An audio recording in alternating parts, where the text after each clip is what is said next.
नमः संस्कृताय। प्रिय संस्कृत मित्राणि, संस्कृत सेवा में आप सभी का स्वागत है। हम लोग हल कर रहे हैं मॉडल पेपर टीजीटी के लिए, बीपीएससी के लिए, एलटी के लिए, जो भी आप देना चाहते हैं परीक्षा, उसके लिए मॉडल पेपर हम लोग हल कर रहे हैं, और जिसमें हम लोग भाग 2 हल कर रहे हैं इतने समय। और भाग 2 में हम लोगों ने 1 से 75 प्रश्नों को हल कर लिया है। अब आज 76 से 100 प्रश्नों को हल करेंगे। हमारे मॉडल पेपर में हमने पहले ही बता दिया था कि 25 प्रश्न रहेंगे और 25 गुणे 125, 25 लेकर के हम लोग चल रहे हैं, व्याख्यात्मक हल कर रहे हैं। तो उसके लिए 25 प्रश्नों को हम लोग लेकर के हल कर रहे हैं, अभ्यास भी कर रहे हैं कि कैसे परीक्षा में प्रश्न आते हैं उनको देखने के लिए। तो आइए देख लेते हैं। बरसात का मौसम है, तो किरातार्जुनीय कुरुणाम अधिपश्य इति पदम कस्मै प्रयुक्तम। किरातार्जुनीयम में कुरुणाम अधिपश्य थे, कौरवों के स्वामी, कौरवों का स्वामी, इति पदम, यह पद कस्मै प्रयुक्तम, किसके लिए प्रयुक्त हुआ है बताइए। अर्जुनाय, क्या अर्जुन के लिए, भीमाय, क्या भीम के लिए, दुर्योधनाय, क्या दुर्योधन के लिए, या युधिष्ठिराय, क्या युधिष्ठिर के लिए होगा। तो बताइए भैया उत्तर किसका होगा। तो आपको बता दें, ये उत्तर जाएगा सी में जाएगा। कहाँ जाएगा? सी में जाएगा। श्रियः कुरूणामधिपस्य पालिनी प्रजासुवृत्तिं यमयुङ्क्त वेदितुं सवर्णिलिङ्गी विदितः समाययौ युधिष्ठिरन्द्वैतवने वनेचरः। कुरुणाम अधिपस्य पालिनी, कौरवों के स्वामी, ठीक है, दुर्योधन दाल लक्ष्मी के प्रति और प्रजाओं के प्रति कैसा व्यवहार कर रहा है, यह सब जानने के लिए युधिष्ठिर ने जिस वनेचर को नियुक्त किया था, वह वनेचर दुर्योधन के सारे वृत्तांत को जान करके पुनः द्वैत वन में लौट आया, ऐसा कहा गया है। तो यहाँ पर दुर्योधन के लिए आया है, अर्थात कुरुणाम अधिपः कहा, तो कुरुणाम अधिपः दुर्योधनः। दुर्योधनः केषाम अधिपः वर्तते, तो दुर्योधनः कुरुणाम अधिपः वर्तते, ठीक है। तो यहाँ उत्तर चला जाएगा सी। और किसके पास जाता है? तो युधिष्ठिर के पास जाता है। किसके पास? युधिष्ठिर के पास जाता है। अर्जुन किरातार्जुनीयम महाकाव्य के नायक हैं, मध्यम पांडव अर्जुन नायक माने जाते हैं, और इसकी नायिका द्रौपदी मानी जाती है। और भीम को वृकोदर भी कहा गया है किरातार्जुनीयम में ही। और आपको बता दें, भीम भी अर्जुन के भ्राताश्री हैं, ठीक। इनकी गणना पांडवों के अंतर्गत होती है। अर्जुन, भीम, नकुल, सहदेव, युधिष्ठिर, इन सब की गणना पांडवों के अंतर्गत होती है। तो प्रश्न पूछा किरातार्जुनीय कुरुणाम अधिपश्य इति पदम कस्मै प्रयुक्तम। तो कुरुणाम जो पद है, कुरुणाम अधिपः, यह पद जो है दुर्योधन के लिए आया हुआ है, तो आपका उत्तर सी सही हो जाएगा। आगे दिया, यद्धात्रा निज भालपट्ट लिखितम, अत्र धात्रा पदे का विभक्ति किंच वचनम वर्तते। यहाँ पर धात्रा पद में कौन सी विभक्ति है और कौन सा वचन है? क्या प्रथमा एक वचनम, क्या प्रथमा एक वचन है, या द्वितीय एक वचनम, क्या द्वितीय विभक्ति एक वचन है, या तृतीय एक वचनम, या षष्ठी एक वचनम। तो बताइए धात्रा में कौन सी होगा? तो तृतीय विभक्ति एक वचन में हो जाएगा। क्या हो जाएगा? तृतीय विभक्ति एक वचन में हो जाएगा।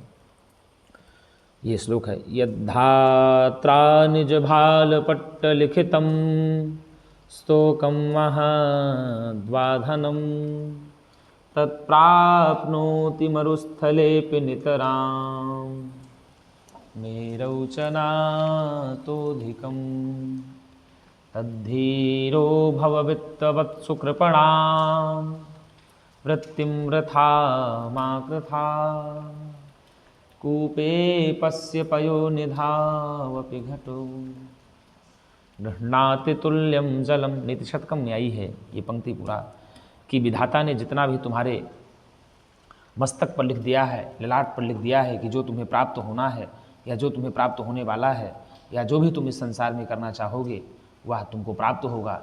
चाहे तो तुम सुमेरु पर्वत पर चले जाओ, और या कहीं तुम कंकड़ के पर्वत पर भी चले जाओ, तो सुमेरु के पर्वत पर जाने के बाद भी तुमको जितना तुम्हारे भाग्य में लिखा है, विधाता ने जितना तुम्हारे मस्तक में लिख दिया है, उससे अधिक ना तो तुम प्राप्त कर सकते हो, ना उससे कम तुम्हें मिलेगा।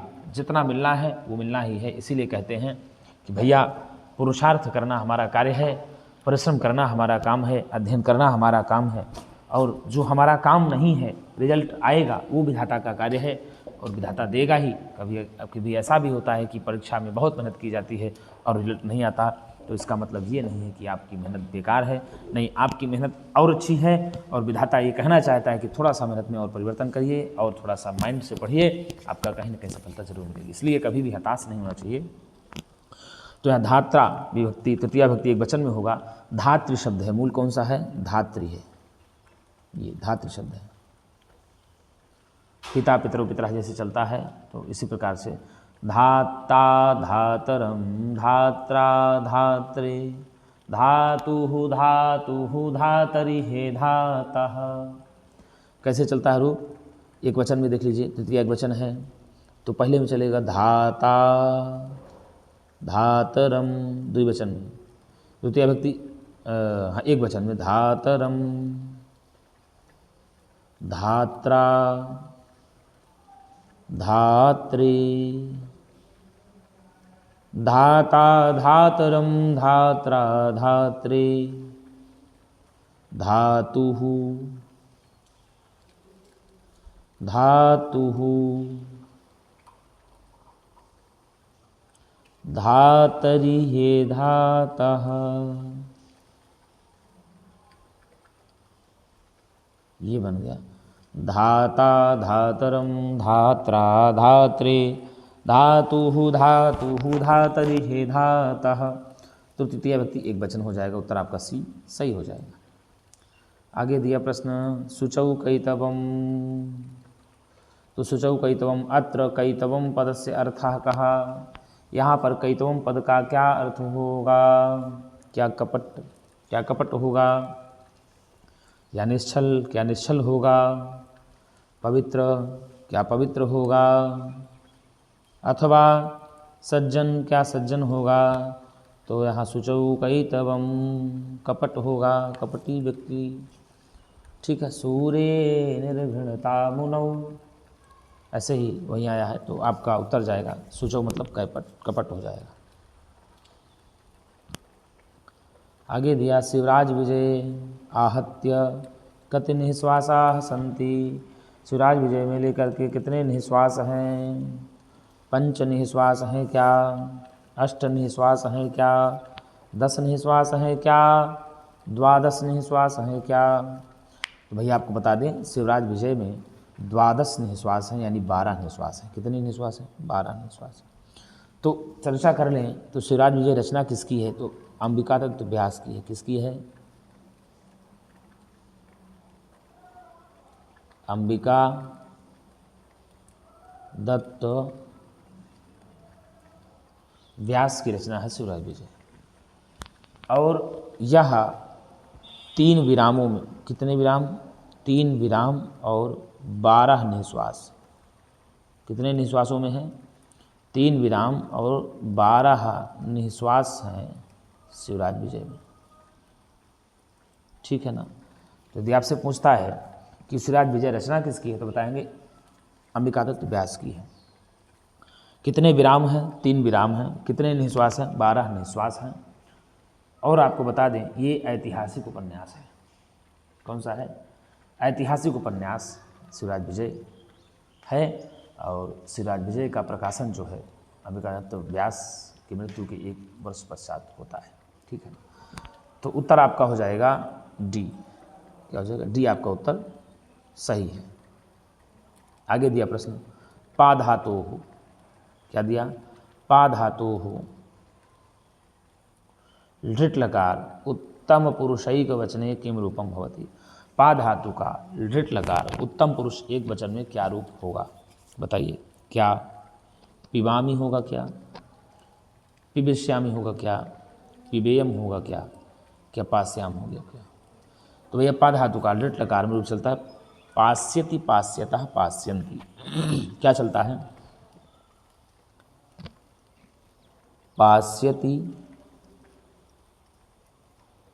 पास्यतः पास्यन्ति। ठीक। मध्यम पुरुष में चलता है पास्यसि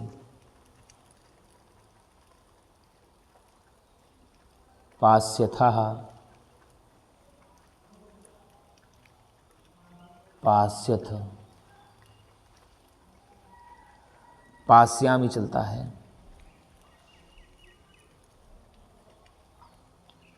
पास्यावः,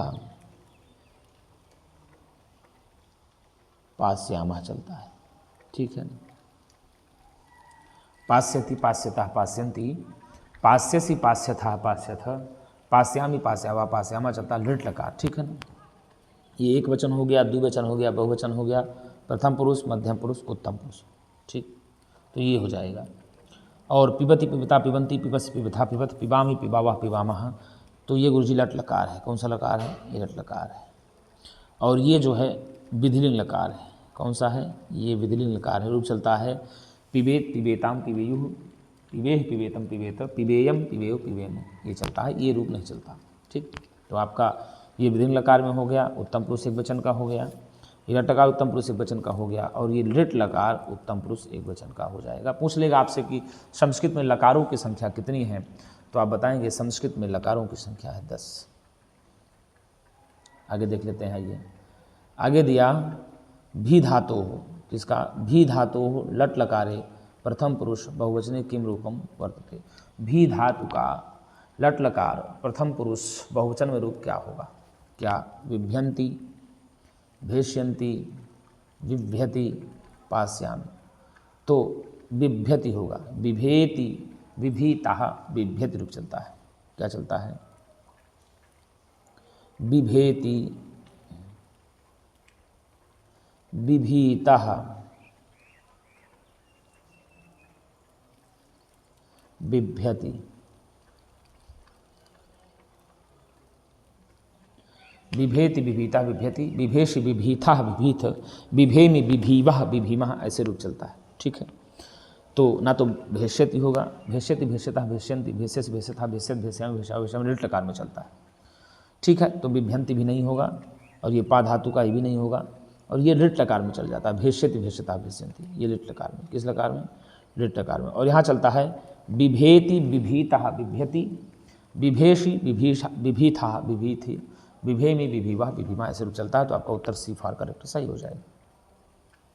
आगे दिया 82 नंबर में क्या दिया? चुर धातु हो विधिलिंग उत्तम पुरुष बहुवचने रूपम अस्ति। चुर धातु का विधिलिंग लकार उत्तम पुरुष एक बहुवचन में रूप क्या होगा? बताइए। चुर धातु का विधिलिंग लकार उत्तम पुरुष बहुवचन में रूप क्या होगा? चोरयामहि, अचोरयामहि, चोरयेम, चोरयाम।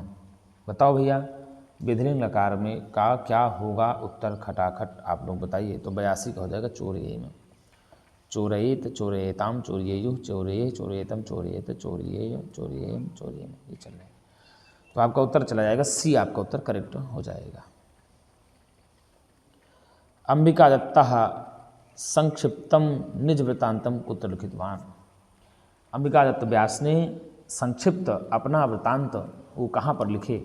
बताइए आप लोग। क्या विहार विहारिणी में, क्या विहारी शतके, क्या विहारी शतक में, अथवा विहारी विहारे या विहारी विहार में, अथवा शिवराज विजय, क्या शिवराज विजय में? तो जो संक्षिप्त वृत्तांत देते हैं अंबिका दत्त व्यास जी, वो अपने बिहारी बिहार में देते हैं। क्या देते हैं? यहाँ बिहारी बिहारिणी भी दिया है, नहीं बिहारी बिहारे होगा। क्या होगा? बिहारी बिहारे होगा सप्तम्यंत में। तो उन्होंने बिहारी और बिहार में दिया, तो उत्तर आपका उत्तर सही हो जाएगा सी। 83 का सी आपका उत्तर सही हो जाएगा। आगे दिया का सत्संज्ञो भवतः, कौन सत्संज्ञा युक्त होता है? क्या? कताक्तवतु, बभुल तचौ, सत्रशानचौ, कृत्वा लेपौ। बताइए किसकी सत्र संज्ञा होती है? बताइए किसकी हो जाती भैया सत संज्ञा? तो आपको बता दें, यहाँ सत्रशानचौ, लटा सत्रशानचौ प्रथमा समानाधिकरण, तो यहाँ सी की हो जाएगी। किसकी हो जाएगी? 84 का उत्तर आपका सी चला जाएगा। कताक तवतु निष्ठा होती है। कौन सी होती है? निष्ठा संज्ञा कताक तवतु की है। तो यहाँ सत संज्ञा होती है, सत्र शानचौ, सत्र और शानच की ही सत संज्ञा हो जाती है। किसकी? सत्र प्रत्यय और शानच प्रत्यय की आपको बता दें संज्ञा हो जाती है शत संज्ञा। आइए आगे देख लेते हैं क्या दिया। आगे दिया स्त्रीलिंगे इदम शब्दस्य षष्ठी बहुवचन रूपम वर्तते। स्त्रीलिंग में इदम शब्द का षष्ठी विभक्ति बहुवचन में रूप होगा, बताइए। क्या एतासाम, क्या आसाम, एतेषाम, क्या एषाम, बताइए। स्त्रीलिंग इदम शब्द का, किसका गुरुजी? इदम, ठीक है। शब्दस्य षष्ठी बहुवचन रूपम किम भवति, बताइए। किम वर्तते, तो 85 का आप क्या बताएंगे? उत्तर खटाखट आप लोग बताएंगे 85 का क्या होगा? आसाम हो जाएगा। क्या हो जाएगा? आसाम हो जाएगा। इयम इमे इमाह, इमाम इमे इमाह, अनया आभ्याम एभि, अस्मै आभ्याम एभ्यः, आभ्यः अस्मात् आभ्याम आभ्यः, अस्मात् कह रहा हूँ। इयम इमे इमाह, इमाम इमे इमाह, अनया आभ्याम आभि, अस्यै आभ्याम आभ्यः, अस्याः आभ्याम आभ्यः, अस्याः अनयोः आसाम, अस्याम अनयोः आसु। तो आप बन जाएगा सप्तमी विभक्ति बहुवचन, षष्ठी विभक्ति बहुवचन में आसाम बन जाएगा। आपका उत्तर बी सही हो जाएगा, 85 का बी। ये एतेषाम जो है एतत् शब्द का है, किसका है? एतेषाम एतत् शब्द का है। एषः, एतौ, एते पुल्लिंग का है। एतम, एतौ, एतान, एतेन, एताभ्याम, एतैः, एतस्मै, एताभ्याम, एतेभ्यः, एतस्मात्, एताभ्याम, एतेभ्यः, एतस्, एतयोः, एतेषाम, एतस्मिन्, एतयोः, एतेषु। तो यहाँ जो है एतेषाम ये पुल्लिंग षष्ठी विभक्ति बहुवचन का है, एतत् शब्द का। पुल्लिंग षष्ठी विभक्ति बहुवचन, ये स्त्रीलिंग का है। इसका है स्त्रीलिंग का सेम यही है। ये पुल्लिंग, ये एतेषाम पुल्लिंग हो गई, एताशाम स्त्रीलिंग हो गया, सेम षष्ठी विभक्ति बहुवचन दोनों है। आपका यहाँ उत्तर चला जाएगा, तो आपका उत्तर चला जाएगा ये बी। और ये इदम शब्द का पुल्लिंग षष्ठी विभक्ति बहुवचन। आइए आगे देख लेते हैं। आगे दिया चक्षुषे इति पदे का विभक्ति ही। चक्षुषे इस पद में कौन सी विभक्ति है? क्या सप्तमी अस्ति, क्या पंचमी अस्ति, क्या चतुर्थी अस्ति, क्या उपर्युक्त सर्वम, क्या इनमें से सभी है, बताइए। तो चक्षुषे में चतुर्थी विभक्ति हो जाएगी। चतुर्थी विभक्ति एक वचन कौन सा है? चक्षु से चतुर्थी विभक्ति एक वचन है। चक्षु, चक्षुषी, चक्षुषी, चक्षु, चक्षुषी। तो चक्षुषा चक्षु से बनता है, चतुर्थी विभक्ति एक वचन में चक्षु से हो जाएगा। उत्तर आपका सी फॉर करेक्ट हो जाएगा।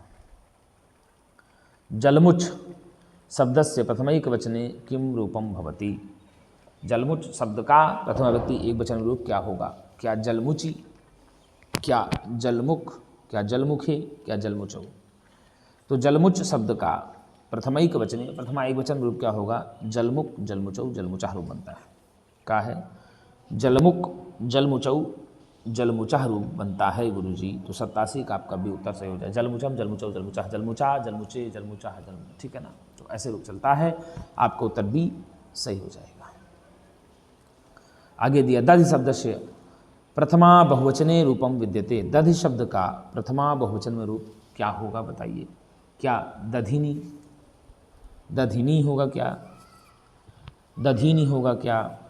दधीनी होगा क्या? दधनी होगा क्या? बिल्कुल नहीं होगा, ये भी नहीं होगा, ये भी नहीं होगा। दधि, दधिनी, दधीनी, क्या रूप बनता है? रूप बनता है दधि और फिर दधनी, दधीनी, ऐसे चलता है। ये एक वचन हो गया, ये द्विवचन हो गया, ये बहुवचन हो गया। दधि, दधीनी, दधीनी। तो ये जो दधीनी है ये बता दें आपको द्विवचन में, प्रथमा विभक्ति द्विवचन, दधि, दधीनी, दधीनी, ठीक। तो उत्तर आपका चला जाएगा ए, नपुंसक लिंग में चलता है दधि शब्द। हरि शब्द से द्वितीया बहुवचने द्विवचने रूपम भवति। हरि शब्द का द्वितीया द्विवचन में रूप होता है। हरि शब्द का द्वितीया विभक्ति द्विवचन में रूप क्या होगा? क्या हरौ, हरयो, हरि, हरयौ, क्या बनेगा? तो भैया हरि हो जाएगा। क्या हो जाएगा? हरि। रूप चलता है हरि ही, हरि, हरयः। तो द्वितीय द्विवचन भी बनता है, प्रथमा द्विवचन भी बनता है। रूप चलता है, ये इकारांत पुल्लिंग शब्द रूप है। हरि ही हरिम हरिणा, एक वचन पहले पढ़ते हैं। हरि ही हरिम हरिणा हरे, हरे हे हरऊ हरे। हरि ही हरिम हरिणा हरे, हरे हे हरऊ हे हरे। ये रूप चलता है। हरि हरि हरिभ्याम हरिभ्याम हरिभ्याम, हरियो हो हे हरि। बहुवचन में हरया हरीन हरिभिः, हरिभ्या हरिभ्या हरिणाम हरिषु, हे हरया, ऐसे रूप चलता है। तो यहाँ जो हरि है ये द्वितीय विभक्ति द्विवचन का रूप सही हो जाएगा, तो आपका उत्तर सी करेक्ट हो जाएगा। आगे दिया गुरुजी कि निम्नलिखितेषु पद संज्ञकः शब्दः अस्ति। निम्नलिखित में पद संज्ञक शब्द है, बताइए कौन सा है। क्या रमा, हरि, गुरु, फल। तो बताइए इसमें कौन सा पद संज्ञक शब्द अस्ति, इसमें पद संज्ञक शब्द कौन सा होगा। तो भैया इसमें जो पद संज्ञक शब्द होगा रमा, कौन जो होगा, रमा हो जाएगा। तो उत्तर आपका ए सही हो जाएगा। क्या हो जाएगा गुरुजी, ए आपका उत्तर सही हो जाएगा। आगे दिया मनस शब्दस्य तृतीयैक वचने रूपम अस्ति। मनस शब्द का तृतीय विभक्ति एक वचन में रूप होगा। क्या मनेन, मनना, मनसा, मनसई। तृतीय एक वचन पूछा है, क्या पूछा है गुरुजी, तृतीय एक वचन, ध्यान रखिए। तो तृतीय एक वचन में बन जाएगा मनसा। मनसा सततम स्मरणीयम, लोकहितम मम करणीयम। तो मनसा, मन से निरंतर स्मरण करते रहने, लोकहितम मम करणीयम, मेरे द्वारा हमेशा लोकहित ही करना चाहिए, ऐसी कल्पना करनी चाहिए व्यक्ति को।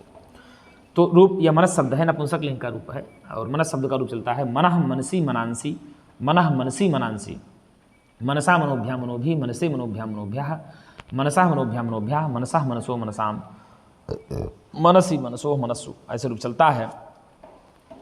तो आपका उत्तर चला जाएगा सी। क्या चला जाएगा जी, सी आपका उत्तर करेक्ट हो जाएगा। मनसा तृतीय व्यक्ति एक वचन में हो जाएगा। आगे दिया सीता देव्या स्वकर कलितै, सल्लकी पल्लवाग्रे,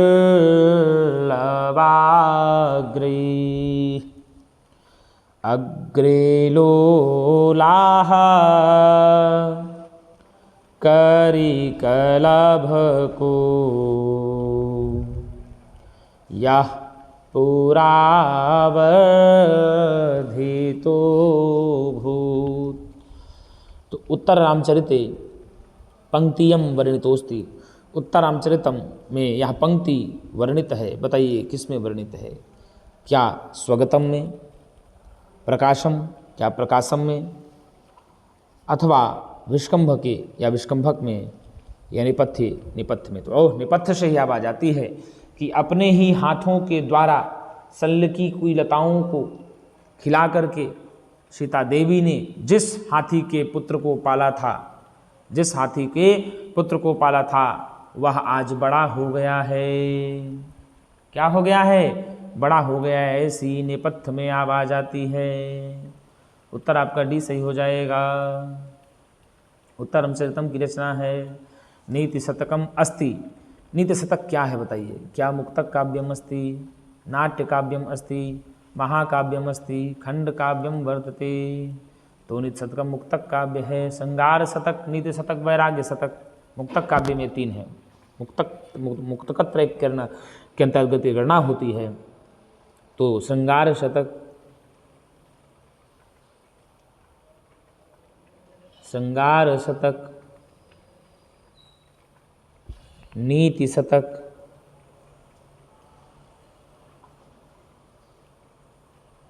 वैराग्य शतक, ये तीनों मुक्तक हैं। क्या है, ये तीनों मुक्तक ही हैं। श्रृंगार शतक, नीति शतक, वैराग्य शतक। नीति शतक के रचनाकार भर्तृहरि जी हैं, आप सब लोग पढ़ते हैं। नाट्य काव्य के अंतर्गत अभिज्ञान शाकुंतलम, उत्तर रामचरितम, ये सब नाट काव्य हैं। खंड काव्य है मेघदूतम, को दूत काव्य भी कहा जाता है। महाकाव्य है शिवराज विजय, नहीं ऐतिहासिक उपन्यास है। महाकाव्य के अंतर्गत किरातार्जुनीयम महाकाव्य है। नैषधीय चरितम महाकाव्य है। शिशुपाल वधम महाकाव्य है। तो किरातार्जुनीयम, शिशुपाल वधम, नैषधीय चरितम, रहत्रयी के अंतर्गत किनकी गणना आती है? महाकाव्यों के बारे में कहा भी जाता है सर्गबंधो महाकाव्यम तत्रैको नायकः सुरः सद्वंशः क्षत्रियो वापि धीरोदात्त दृढ़व्रतः, ये कहा जाता। तो मुक्तक काव्य के अंतर्गत निशतक की गणना आती है। मुक्तक त्रय भी हैं, निज शतक, श्रृंगार शतक, वैराग्य शतक, तीनों निज शतक, ये तीनों जो है मुक्तक त्रय के अंतर्गत इनकी परिगणना होती है। किम असत्यम नास्ति, कौन असत्य नहीं है? अलम भो अलम मयैव पूर्वम अवचितानि कुसुमानि गौरसिंहस्य कथनम, क्या इसको गौर सिंह कहता है क्या? क्वधुना विक्रमराज्यम महात्मन्यो गिराजस्य कथनम, विक्रमराज्ये भी कथम एष पातकमयो दुराचाराणाम उपद्रय योगिराजस्य कथनम। असत्य चुनना, असत्यम नास्ति, असत्य नहीं है। सत्यम न रक्षितो मया समय वेगः ब्रह्मचारी गुरोः कथनम, क्या इसको ब्रह्मचारी गुरु कहते हैं? देखिए, अलम भो अलम मयैव पूर्वम अवचितानि कुसुम, अरे मेरे द्वारा तो पहले ही पुष्पों को चुन लिया गया है, ऐसा श्याम बटु कहता है। तो यहाँ लिखा है गौर सिंह से कथनमस्ति किम, असत्य चुनना है। फिर क्या? क्वाधुना असत्यम नास्ति, असत्य जो ना हो वही बताना है। ये तो असत्य है, बिल्कुल असत्य है। इसको गौर सिंह ने कहा था, श्याम सिंह कहा था। क्वाधुना विक्रम राज्यम महात्मन्य योगिराजस्य कथनम, क्या इस समय योगिराज विक्रमादित्य का कथन है? क्या इसको योगिराज कहते हैं? बिल्कुल बताइए गुरुजी, ये होगा क्या? बताइए खटाखट क्या होगा? ये भी नहीं होगा। विक्रमराज्येपि कथम एष पातकमयो दुराचाराणाम उपद्रयः, विक्रमादित्य के राज्य में भी कैसे इन पापियों का, दुराचारियों का उपद्रव बिल्कुल सत्य है भैया, यही असत्यम नास्ति, यही असत्यम नास्ति, बाकी सब असत्य हो गए। तो आपका उत्तर सी चला जाएगा। क्या हो जाएगा? सी आपका उत्तर करेक्ट हो जाएगा। शिवराज विजय से लिया गया है। शेषनागः इति कस्योपाधि, शेषनाग किसकी उपाधि है मेरे मित्रों बताइए? भर्तृहरे, क्या भर्तृहरि की है? क्षेमेंद्रस्य, क्या क्षेमेंद्र की है? पतंजलि, क्या पतंजलि की है? पाणिनि, क्या पाणिनि की है? तो भैया शेषनाग की उपाधि किसको मिली है? सभी लोग जानते हैं पतंजलि को ही कहा जाता है। शेषनाग की उपाधि किसको मिली है? पतंजलि को मिली है। तो उत्तर आपका चला जाएगा सी, योग दर्शन के आचार्य पतंजलि जी माने जाते हैं। पाणिनि अष्टाध्यायी के रचनाकार आपके कौटिल्य पाणिनि जी हैं, अष्टाध्यायी के रचनाकार। योग सूत्र के पतंजलि जी हैं। कात्यायन जी हो गए आपकी, वररुचि कात्यायन हैं, वार्तिककार हैं, कात्यायन रुचि को माना जाता है। तो आपका उत्तर सी फॉर करेक्ट सही हो जाएगा। पूर्व तपसा खलु संचितानि कर्माणि, पूर्व तपसा खलु संचितानि, क्या ये होगा? तो गलत है। गुणानि पूर्व तपसा खलु संचितानि, क्या ये सही होगा? गलत है। फलानि पूर्व तपसा खलु संचितानि, गलत है। भाग्यानि पूर्व तपसा खलु संचितानि, भाग्यानि पूर्व तपसा खलु संचितानि, आपका उत्तर चला जाएगा बी, उत्तर आपका सही हो जाएगा। के सत्पुरुषाः भवन्ति, ये पुत्रान् पालयन्ति, ते सत्पुरुषाः भवन्ति किम, पता नहीं। ये स्वार्थम विहाय परोपकारं कुर्वन्ति किम, पता नहीं। ये स्वार्थम साधयन्ति, ये स्वार्थ को साधते हैं, ये होंगे क्या?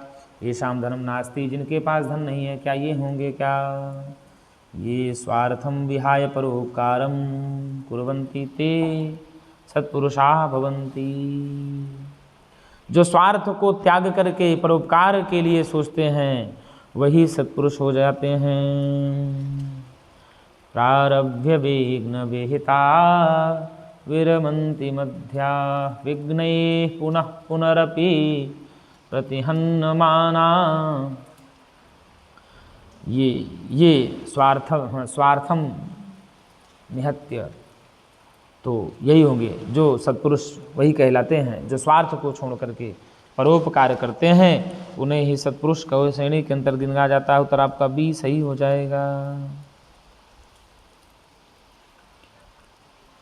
किरातार्जुनीय प्रतिसर्गस्यांतिमम पदमस्ति। किरातार्जुनीय के प्रत्येक सर्ग के अंतिम पद में अंतिम पद है। कौन सा पद है? क्या लक्ष्मी ही, क्या लक्ष्मी है?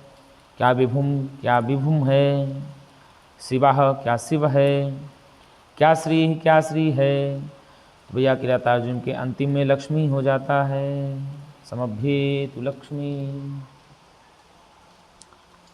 भैया क्या हो जाएगा? विधि समय नियोगा दीप्त संघार जिहिमम शिथिल वसुमगाधे मग्नमापत्योधौ न। तो आपका उत्तर चला जाएगा ए। क्या हो जाए? लक्ष्मी होता है चरणांत में, जिसके किरातार्जुनीय में लक्ष्मी शब्द और शुरू में श्री आएगा।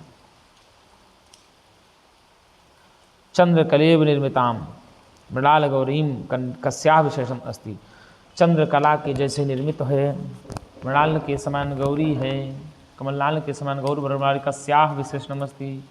किसका विशेषण होगा? तो 99 का उत्तर बताइए आप भैया। भैया सौवर्णिया, हाँ सौवर्णी का विशेषण है। किसका है? सवर्णी का विशेषण है। तो 99 का आपका बी उत्तर सही हो जाएगा। क्या हो जाएगा? 99 का बी आपका उत्तर सही हो जाएगा। आगे देख लेते हैं क्या कहा। निम्नगा इति पदस्य कोऽर्थः। निम्नगा इस पद का क्या अर्थ होगा? क्या नदी होगी? क्या गंगोत्री होगी? क्या सूची होगी? क्या समुद्र, क्या समुद्र होगा? तो निम्नगा पदस्य अर्थः भवति नदी भवति। तो मित्रों, ये रहा आपका 25 प्रश्नों की प्रश्नोत्तरी। हम पुनः आपके समक्ष नई वीडियो के साथ मिलेंगे। तब तक के लिए नमः संस्कृताय, शुभ रात्रि चा।